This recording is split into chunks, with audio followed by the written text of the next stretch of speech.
नमस्कार। आज हम एक ऐसी एनिमे सीरीज पर बात करने जा रहे हैं जिसने वाकई दुनिया भर में तहलका मचा दिया, अटैक ऑन टाइटन। हाँ बिल्कुल।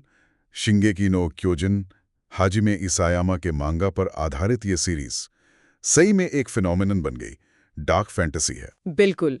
और इसकी दुनिया, सोचिए, इंसानियत विशालकाय दीवारों के पीछे छिपी हुई है। हाँ। और बाहर है वो खूंखार टाइटन्स जो बस इंसानों को खाते हैं। बहुत ही डरावना कॉन्सेप्ट है। हाँ, और कहानी का फोकस है एरन येगर पर, एक लड़का जो अपनी माँ की मौत का बदला लेना चाहता है और टाइटन्स को मिटाने की कसम खाता है। हाँ। लेकिन कहानी सिर्फ इतनी ही नहीं रहती है ना। नहीं, बिल्कुल नहीं। ये सिर्फ एक सर्वाइवल स्टोरी नहीं है। इसमें गहरे राज हैं, पॉलिटिकल साजिशें हैं और ऐसे ट्विस्ट्स हैं जो दिमाग घुमा देते हैं। चलिए इसी पर थोड़ी गहराई से बात करते हैं कि ये इतनी खास क्यों बनी। जरूर। तो पहले इसकी दुनिया की बात करते हैं। ये जो पोस्ट अपोकैलिप्टिक माहौल है। हाँ, ये विशाल दीवारें, ये सिर्फ बैकग्राउंड नहीं है। सही कहा। ये दीवारें एक तरह से प्रोटेक्शन भी हैं और जेल भी। ये माहौल ही कहानी का एक अहम हिस्सा है। और फिर वो टाइटन्स, मतलब दिखने में तो इंसानों जैसे, पर बिल्कुल रूह कंपा देने वाले। हाँ, वो खौफ, वो डर पूरी सीरीज में महसूस होता है, बिना आत्मा के दैत्य जैसे। और उनसे लड़ने का तरीका भी कितना अनोखा है। वो 3D मैनूवर गियर।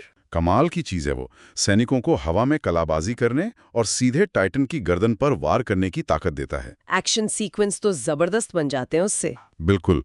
पर जैसा हमने कहा, ये दुनिया सिर्फ एक्शन के लिए नहीं है। कहानी धीरे धीरे खुलती है, सर्वाइवल हॉरर से शुरू होकर हाँ, फिर पॉलिटिकल थ्रिलर बनती है, और फिर एक बहुत ही कॉम्प्लेक्स वॉर ड्रामा। और इसी कॉम्प्लेक्सिटी में ये पारंपरिक हीरो वाले आइडिया को भी चैलेंज करती है। कई शोनेन एनिमे में होता है ना एक चुनावा हीरो। हाँ, वो टिपिकल ट्रोप, पर अटैक ऑन टाइटन से तोड़ता है। एरन यागर वो कोई ट्रेडिशनल हीरो नहीं है। बिल्कुल नहीं।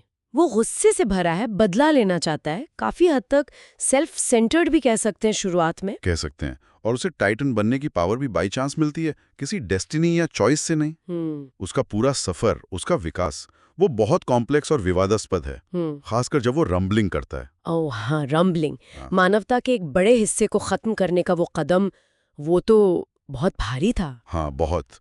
उसने फैंस को भी बहुत बांटा, पर यही बात एरन को इतना यादगार बनाती है। वो हीरो और एंटी हीरो के बीच की लाइन को धुंधला कर देता है। तो फिर हीरो कौन है?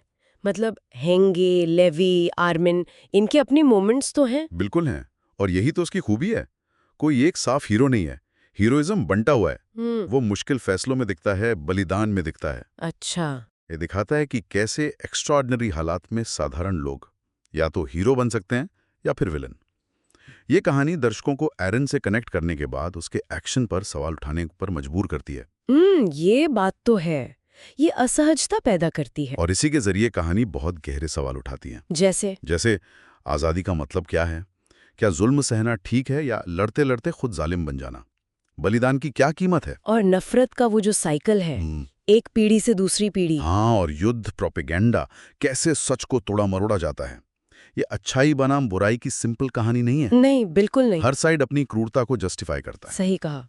और ये हमें असल दुनिया के मुद्दों पर सोचने पर मजबूर करती है, जैसे राष्ट्रवाद, नरसंहार, पर बिना किसी का पक्ष लिए। शायद इसीलिए इसका असर इतना बड़ा हुआ है ना पूरी दुनिया में। ये सिर्फ जापान या अमेरिका तक ही सीमित नहीं रही। बिल्कुल। ये उन देशों में भी एक बड़ी घटना बन गई जहां एनीमे उतना मेनस्ट्रीम नहीं है, और इसकी कहानी कहने का तरीका वो बहुत अप्रत्याशित है। हाँ, कोई भी मर सकता है, कभी भी। हाँ, वो जो टेंशन है, दाव हमेशा ऊंचे रहते हैं, और रहस्य, तहखाने में क्या है, ये तो मीम बन गया था। हाँ, बिल्कुल। और एनिमेशन की क्वालिटी स्टूडियो विट ने शुरू किया, फिर मापा ने संभाला। दोनों ने कमाल का काम किया। एक्शन सीक्वेंस तो वाकई देखने लायक है। हाँ, और जापानी वॉइस एक्टर्स, उन्होंने किरदारों में जान डाल दी। उनका परफॉर्मेंस अविश्वसनीय है। इसने दूसरी डार्क और मैच्योर कहानियों के लिए भी दरवाजा खोला, जैसे चेनसॉ मैन या जुजुत्सु काइसेन। हाँ, जरूर। हालांकि इसका जो अंत था, उसको लेकर फैंस में काफी मतभेद रहे। हाँ, वो बहस तो आज भी चलती है। और शायद यही इसकी लेगेसी का हिस्सा है।